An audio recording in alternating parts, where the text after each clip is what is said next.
Hi friends, நம்ம ஊர் திருவிழா பார்க்கலாம் வாங்க. இந்த மந்தக்கரைன்னு சொல்லுவாங்க. இது நாங்கள் வந்து மந்தவெளின்னு சொல்லுவோம். இந்த மந்தவெளியில் சின்ன பிள்ளையில் நாங்கள் கால் பதிக்காத இடமே எங்கேயுமே கிடையாது.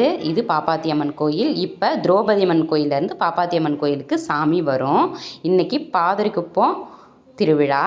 பாதிரிக்குப்பம் திருவிழானாலே செம்ம பெரிய விமர்சையாக நடக்கும். நாங்கள் முத்துப்பல்லாக்கு தான் பாதிரிக்குப்பத்தில் ஜோடிப்பாங்க. பாருங்கள், அர்ஜுனன் இருக்கார். அந்த மந்தக்கரையில் இப்போ இந்த சாமி ஃபுல்லாக போய் அங்கே படைச்சி அதுக்கப்புறம் ஊருள்ள நம்ம தீபாரத்தனைக்கு ஊருள்ள வரும் சாமி. இந்த திருவிழாவில் நம்ம ஊர் பாதிரிக்குப்பம் திருவிழாவில் மட்டும்தான் வந்து கரகம் ஜோடிப்பாங்க. பூங்கரகம் ஜோடித்து அதுதான் பூக்குழி நெருப்பு இருக்குல்ல, அந்த கரகம் நெருப்பில் வெள்ளிக்கிழமை காலையில் அந்த கரகம் வந்து விடிய காத்தால எங்கள் ஊருக்கு வரும்.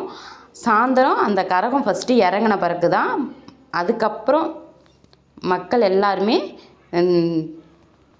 அந்த கரகம் பூக்குழியில் ஃபஸ்ட்டு இறங்கினோடனே தான் அதுக்கப்புறம் தான் மற்றவங்க எல்லாருமே மக்கள் எல்லாமே பூக்குழியில் இறங்குவாங்க. இவங்க தான் திரௌபதி அம்மன். பாருங்கள், அதான் கோயில். சாமி இப்போ பாதி தூரத்தில் நிற்கிது பாருங்கள். இப்போ அந்த மந்தக்கரைக்கு போகிறதுக்கு சாமி ரெடியாகி பாதி தூரத்தில் நிற்கிது. விடிய விடிய சாமி கொஞ்சம் கொஞ்சமாக வந்துக்கிட்டே இருக்கும். கரெக்டாக மந்தக்கரையில் 4 மணிக்கு நிற்கும். உங்களுக்கு மந்தக்கரைன்னு சொன்னால் பிடிக்கும். நாங்களாம் வந்து மந்தவெளின்னு தான் சொல்லுவோம் அதை. பாருங்கள், அம்மா அழகாக இருக்காங்க. அம்மாவை வந்து பூ கரகம் தான் ஜோடித்தாங்க. சாரி ஃப்ரெண்ட்ஸ், அம்மாவை பூப்பல்லாக்கு, அப்பா தான் வந்து அர்ஜுனன் அப்பா தான் வந்து முத்துப்பல்லாக்கு ஜோடித்தாங்க. நாங்கள் வந்து மாப்பிள்ளை வீட்டு சைடுன்னு சொல்லுவாங்க. பாதிரிக்குப்பத்தில் இருக்கவங்க மாப்பிள்ளை வீட்டு சைடுன்னு சொல்லுவாங்க. அரிசி பெரியாங்குப்பத்துக்கு மேலே இருப்பாங்க, அவங்க வந்து பொண்ணு வீட்டு சைடு. கல்யாணம் ஆகி அவங்க ஊருக்கு போவாங்க. வியாழக்கிழமை காலையில் நம்ம ஊருக்கு வந்த உடனே நைட்டு நம்ம ஊர் திருவிழா. பாருங்கள், செம்ம சூப்பராக நடக்கும் ஃப்ரெண்ட்ஸ் இந்த திருவிழாவுக்கு. சின்ன பிள்ளையில் இப்போய வரைக்குமே வந்து ட்ரெஸ்ஸு தான், புது ட்ரெஸ் தான், புது சேரீ தான். பாருங்கள், இவர் தான் வந்து திரௌபதி அம்மனுடைய அண்ணன். இவர் வந்து கிருஷ்ணர் வந்து அந்த குதிரை செட்டப்பில் முத்துப்பல்லாக்கில் ஜோடிச்சிருக்காங்க. பாருங்கள், நான் சொன்ன பூங்கரகம் இது தான். நம்ம ஊருக்கு மட்டும்தான் பூங்கரகம் வரும். அதுவும் இல்லாமல் நம்ம ஊருக்கு மட்டும்தான் சாமி எப்படி பார்த்தாலும், பாதிரிக்குப்பம்ன்ற ஊருக்கு சாமி எப்படி பார்த்தாலும் ஒரு 5 தடவை கிட்ட சாமி வரும். அதில் பாதிரிக்குப்பத்தில் இருக்கவங்க நாங்கள் எல்லாருமே ரொம்பவே கொடுத்து வச்சவங்க. அதுக்கப்புறம் நெருப்பு மெரிச்சிட்டு எங்கள் ஊருக்கு தான் சாமி அந்த பூங்கரகத்தோடு வருவாங்க. ஆனால் அப்போ வந்து சாமிக்கு வந்து நாங்கள் காலில் வந்து தண்ணிலாம் ஊற்ற மாட்டோம். ஏன்னா நெருப்புலேருந்து இறங்கி வந்திருக்கிறதுனால.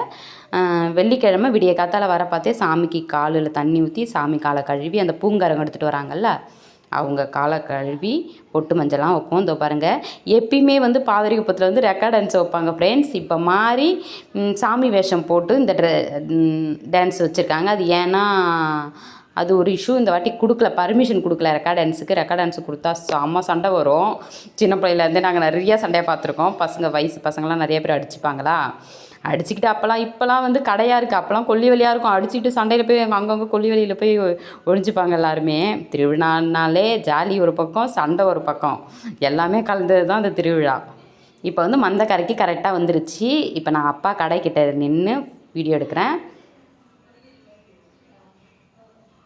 மந்தக்கரைக்கு வந்த உடனே இங்கே நம்ம பாப்பாத்தி அம்மன் கோயில் வாசலில் இப்போ சாமி எல்லாத்தையும் நிற்க வச்சு பட்டாசுலாம் வெடிப்பாங்க. இப்போ அதுக்கு தான் ஒரு இடத்த பார்த்து நின்றுட்டு அப்பா கடை கோயில் பாப்பாத்தி அம்மன் கோயிலுக்கு கோயில் கடையில் தான் அப்பாவும் கடை வச்சுருக்காங்க, டிஃபன் கடை. பாருங்கள், இந்த கரகம் வந்துருச்சு. கரகம் வேறு தலைக்கு மாற்றுவாங்க. வேறு தலைக்கு மாற்றினோடனே அவங்களுக்கு அருள் வரும். அவங்களுக்கு இங்கே சாமி ஆடி அந்த அடி போட்டு ஆடிட்ட பிறகு தான் ஊர் உள்ள இந்த கரகத்தை எடுத்துகிட்டு போவாங்க. இப்போ பாருங்கள், கும்பலே இங்கே எதுவுமே இல்லாமல் இருந்த மந்தக்கரை ஃபஸ்ட்டு மந்தவெளி காமிச்சேன்னா கும்பலே இல்லையா. கரெக்டாக மணி 4 ஆயிடுச்சு, சாமி வந்துருச்சு. பாருங்கள் எவ்வளோ கும்பல் பாருங்கள் ஃப்ரெண்ட்ஸ். ஃபஸ்ட்டு அர்ஜுனர் வந்துட்டார், கிருஷ்ணர் வந்துட்டார், அதுக்கப்புறம் அர்ஜுனர் வருவார், அதுக்கப்புறம் தான் அம்மா வருவாங்க.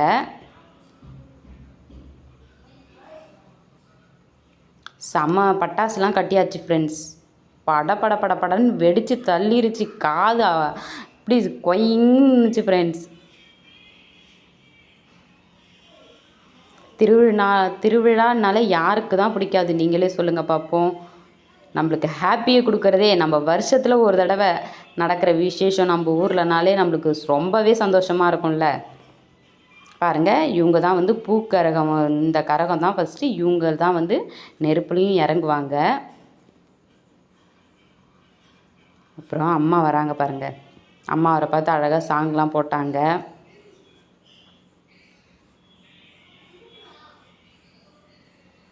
எல்லார் ஊர்லேயுமே திருவிழானாலே ரொம்பவே கிராண்டாக தான் நடத்துவாங்க.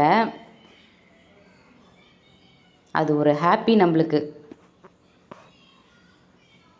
அப்போல்லாம் யாரும் ஃபோட்டோ எடுக்க மாட்டோம் ஃப்ரெண்ட்ஸ். இப்போ ஃபோன் இருந்ததுனால எல்லாம் ஃபோட்டோ வீடியோ எல்லார் கையிலையும் சாமியை கும்பிட்றோமோ இல்லையோ, ஆனால் அது நம்ம பண்ணுறது ஒரு மிகப்பெரிய தப்பு. சிலவங்க சாமி கும்பிட்றதுக்காகவே இப்போலாம் கோயிலுக்கு யாருமே போகிறது கிடையாது. நானும்னு சொல்கிறேன். நான் ஒரு சிலது வந்து எடுப்பேன், சிலது இடத்துல வந்து நான் எடுக்க மாட்டேன். அதுக்காக நம்ம போகல. எதுக்காக போகிறோமோ அதுக்காக மட்டும்தான் நம்ம போகணும்னு சொல்லிட்டு. இதில் வந்து நம்மளுக்கு வந்து நாங்கள்லாம் தீபாரத்தெல்லாம் வீட்டிலேயே கொடுத்துட்டோம். அதுவும் இல்லாமல் இந்த இடத்துல வந்து சாமியை வந்து எல்லாருமே ரசிக்கிறதுக்கு தான் வருவாங்க. ஊருக்குள்ளே தான் தீபாரத்தனை கும்பிட்றது எல்லாமே ஊருக்குள்ளே கும்பிட்றதுனால இந்த இடத்துல வந்து நான் வந்து வீடியோ எடுத்திருக்கேன். அதுவும் தப்பு தான், நான் இல்லைன்னுலாம் சொல்ல மாட்டேன். இப்போ இந்த ஃபோன் வந்ததுலேருந்து எல்லாம் ஃபோனே தான் தூக்கி நிற்கிறாங்களே தவிர அந்த ஒரு என்ஜாய்மெண்ட்லாம் இருக்கவே மாட்டேங்குது மக்கள்கிட்ட. சிலவங்க ஃபோனுக்கு வீடியோ வேணுன்றதுனாலே கோயிலுக்கு கிளம்பிலாம் போடுறது இதெல்லாம் ஆயிடுச்சு. நிலமை அப்படி மாறி போயிடுச்சு. என்ன பண்ணுறது? அந்த வீடியோக்காக ஃபோனுக்காகன்னு இப்போ கோயிலுக்கு போகிற நிலமையெல்லாம் ஆயிடுச்சு. ஆனால் சத்தியமாக நான் அப்படிலாம் போக மாட்டேன். இது நம்ம ஊர் திருவிழான்றதுனால எடுத்து போகிறேன். மேக்ஸிமம் கல்யாணத்து அன்னைக்கு கூட சாமி வந்துச்சு தான். அதுக்கு மராநாத் அப்போ நான் ஃப்ரீயாக இருந்தேன், எடுத்துட்டேன். மராநாத்து நான் தான் தீபாரத்தனை கொடுத்தேன். அப்பா அம்மாலாம் இல்லை. ஆனால் அப்போல்லாம் நான் வீடியோலாம் எடுக்கலை. ஏன்னா சாமி தான் முக்கியம். அதுக்கப்புறம் தான் வீடியோ நம்மளுக்கு முக்கியம். நம்மளுக்கு வீடியோ வேணும்னா நம்ம ஊர் பசங்க நம்மளுக்கு வீடியோ தம்பிங்க நிறையா பேர் வச்சுருப்பானுங்க, கொடுப்பானுங்க. நம்ம அழகாக எடுத்து போட்டு போயிடலாம். நம்மளுக்கு அந்த மாதிரி வேணான்னு சொல்லிட்டு தான் நான் எடுத்ததை மட்டும் நான் போடுறேன். இதுவும் நான் மேக்ஸிமம் எங்கள் அக்கா பசங்களை விட்டு கொஞ்சம் கொஞ்சம் தான் எடுக்க சொல்லுவேன். எனக்கு ரொம்ப ஷையாக இருக்குது. வீடியோ ஃபோனை தூக்கிக்கிட்டே போகிறது ரொம்ப இதாக இருக்குது. அவனுங்கள்ட்ட தான் கொடுத்து சத்த எடுங்கடான்றது. அசிங்கம் பார்க்கக்கூடாது தான். இருந்தாலும் வந்து இப்போ ஃபுல்லாக உலகமே ஃபோனுன்னு இந்த சாமியை ஃபோட்டோ எடுத்துக்கிட்டே இருக்கிற மாதிரி இருக்குது. இந்த அண்ணன் ரொம்பவே அடி போட்டு ஆடுவாங்க. இது வந்து அம்மா அங்கே கரகம் திரௌபதி அம்மன் கோயிலில் தூக்கி வைக்க பார்த்தே அடி போட்டு ஆடிடுவாங்க. அதுக்கப்புறம் இங்கே வந்து நம்ம பாப்பாத்தி அம்மன் கோயில்லையும் வந்து இந்த மாதிரி ஆடி தான் ஊருக்குள்ளே எடுத்துகிட்டு போவாங்க. அதுக்கப்புறம் அன்றைக்கி திருவிழா முடிஞ்சிருச்சு நைட்டு. இது சாயந்தரம் நெருப்பு பார்க்க கிளம்பிட்டோம் நாங்கள் ஃபேமிலியாக எல்லோரும். நான், எங்கள் அக்கா, எங்கள் அம்மா எல்லோரும் கிளம்பிட்டோம். அப்படியே நாங்கள் கொஞ்சம் நேரத்தோடு போனனால அப்படியே கடைகள்லாம் அப்படியே வீடியோ நான் எடுக்கல ஃப்ரெண்ட்ஸ். எங்கள் அக்கா பையன் தான் எடுத்தான். ஏன்னா எனக்கு ஃபோனை சும்மா கையில் தூக்கிட்டு போக ஒரு மாதிரி அசிங்கமாக இருக்குது வேறு. பார்க்குறவங்களாம் ஒரு மாதிரி நினைப்பாங்களா, நம்ம சாமி கும்பிட தானே போகிறோன்னு சொல்லிவிட்டு என்னால் அவன் எடுக்க முடிஞ்ச அளவுக்கு எடுத்தான். அதுக்கப்புறம் என்கிட்ட கொடுத்தான். சரின்னு சொல்லிவிட்டு நான் எடுக்க முடிஞ்ச அளவுக்கு எடுத்துகிட்டு அதிகமாக பெரிய லாங் வீடியோவாக வரும். சரி வேணான்னு சொல்லிவிட்டு நம்ம ஷார்ட்டாக முடிச்சுக்கலாம்னு நான் ஷார்ட்டாக மட்டும் எடுத்துட்டேன். ஏன்னா நம்ம நெருப்பு கிட்ட போகலாம் முடியாது. ஏன்னா அங்கே சரி கும்பல் இருக்கும் ஃப்ரெண்ட்ஸ். எக்கச்சக்கமான கும்பல் இருக்கும். நம்ம சின்ன சின்ன பசங்களாம் வச்சுருக்கோமா, நம்ம அங்கெல்லாம் கூட்டிகிட்டு போய் அதெல்லாம் வந்து நம்ம வீடியோ எடுத்து போட்டாலாம் நம்மளுக்கு வியூவர்ஸ்க்காக அப்போல்லாம் அந்த தப்பெல்லாம் பண்ணக்கூடாது. நம்ம குழந்தைங்க முக்கியம், நம்ம சேஃப்டி ஃபஸ்ட்டு முக்கியம். அதனால் நான் அந்த சைட்லாம் போகல. இருந்தே உங்களுக்காக வீடியோ எடுத்து என்னால் முடிஞ்ச அளவுக்கு இருந்து கொஞ்சோண்டு வீடியோ மட்டும்தான் எடுத்திருக்கேன். இதெல்லாம் அக்கா பையன் தான் எடுத்தானே. பாருங்கள், அதோ நிற்கிது பாருங்கள், பூ தூக்கி போடுறாங்க பாருங்கள் கரகத்துக்கு மேலே. கரகம் இறங்கிருச்சு. கரகம் இறங்கின பிறகு நான் வீடியோ எடுத்தேன். ஏன்னா கரகம் இறங்குறதுக்கு முன்னாடி அரோகரா நம்ம சொல்லணும். நம்மளுக்கு வந்து சாமி தான் முக்கியம்னு சொல்லிட்டு கரகம் இறங்கின பிறகு தான் நான் வீடியோவை ஸ்டார்ட் பண்ணேன். பாருங்கள், இந்த வீடியோ நான் எடுத்தேன், அதனால் லாங்கில் வருது. இப்படி பாருங்கள், கரகம் அங்கே இருக்குது. எல்லாருமே நெருப்பு குழியில் இறங்கிட்டு கரகத்துக்கு மேலே பூ சுற்றி போடுவாங்க, தூக்கி போடுவாங்க. அவ்வளோதான். நாங்கள் பார்த்துட்டு கிட்ட போகல. ஏன்னா அங்கே கிட்ட போனால் ஆபத்து. நீங்கள் சுற்றி பாருங்கள். இது எல்லாமே எங்கள் அக்கா பசங்க. எனக்கும் 2 பாப்பா இருக்கா. அதனால் நம்மளுக்கு குழந்தைங்க தான் முக்கியம். அதனால் கூட்டிட்டு வந்துட்டோம். கும்பலுக்கு முன்னாடியே பாருங்கள், பின்னாடி எந்த கும்பலும் இருக்க மாட்டாங்க. கும்பலுக்கு முன்னாடியே வெளியே வந்துடுவோம். பசங்களெல்லாம் வீட்டில் விட்டுட்டு திருப்பி நாங்கள் போவோம். திருப்பி போய் தான் அதுக்கப்புறம் நானும் எங்கள் அக்கா 3 பேரும் போய் எங்களுக்கு பிடிச்சதை வாங்குவோம். அப்போ எடுத்த வீடியோ தான் இந்த வளையல்லாம். அதுக்கப்புறம் தான் நாங்கள் எடுத்தோம் வீடியோலாம், ஃபோட்டோலாம். இந்த வீடியோ உங்களுக்கு பிடிச்சிருந்தா லைக் பண்ணுங்கள், ஷேர் பண்ணுங்கள், கமெண்ட் பண்ணுங்கள்.